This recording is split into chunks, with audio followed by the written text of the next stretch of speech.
Hello everybody, this is Weekend Now and time for getting more analytical, away from the din of the markets.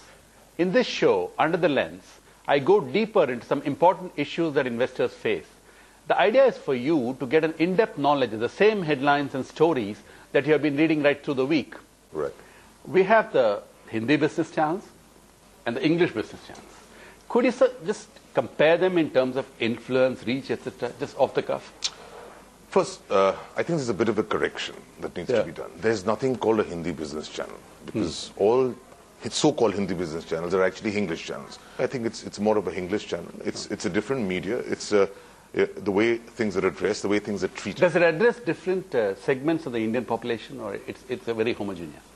That's the biggest myth that, normally what the perception is that the English channel is for the classes and the Hindi channel is for the masses, or the English channel is for the metros and the Hindi channel is for the towns, which is completely incorrect. That's incorrect, is it? It's completely incorrect because if you benchmark it via the TRPs, the Hindi channels do equally well, if not better, in the metros. So there is something to put that argument So there aside. are certain misconceptions that because English is spoken more. There is. Okay. And in terms of masses and classes, it's anyway erroneous to assume that only masses exist in the towns, or that only classes exist in Absolutely. the cities. I mean, I think that's only a very childish way of looking at it. Exactly. But yes, what you can say is that typically what is called the cow belt, which is the Hindi-speaking belt, would definitely have a greater affinity to the Hindi channels. Let's say the channels down south would give a preference to the English channel, not because of the substance spoken, but purely because of familiarity with that. That's right. Okay, quickly switching on to another subject. The influence that business channels have on stock markets. Sometimes I think we talked about it before. The perception is that they influence the stock market considerably. Yes. As a person who's been in this line so long, do you tend to agree with that? Do they have a major effect? Or certainly, if I didn't, I guess we wouldn't be talking about it. It's obviously very important. No, it's very different. Let's say from current affairs channel, for example, what's happening doesn't have an immediate effect on the money, what's going on in that. More than that, I think no, not on people's thinking. What I'm saying is, if the channel keeps saying something, do people's investment actions get dependent on that? Certainly. Is there almost like say brainwashing that's happening there?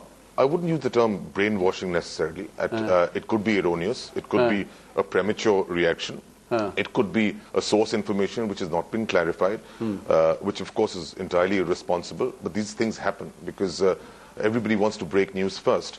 This is a sensitive subject. I often talk to my media friends about it. And, you have all this breaking news, which of course is, considering there are so many of them, it's competitive and you want to be first of the, and each channel is quite proud that it brings in a breaking news first.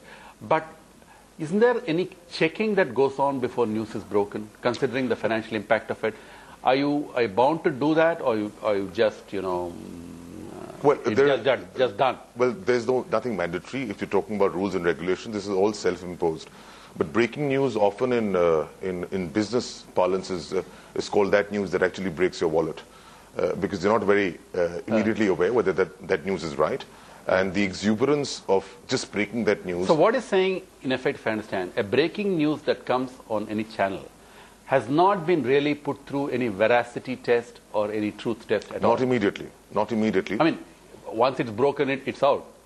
You see, there are various times which you would have seen over the years, and you yourself have been in electronic media for a while, that news is first released and then it's withdrawn. And that's not necessarily because the news was wrong.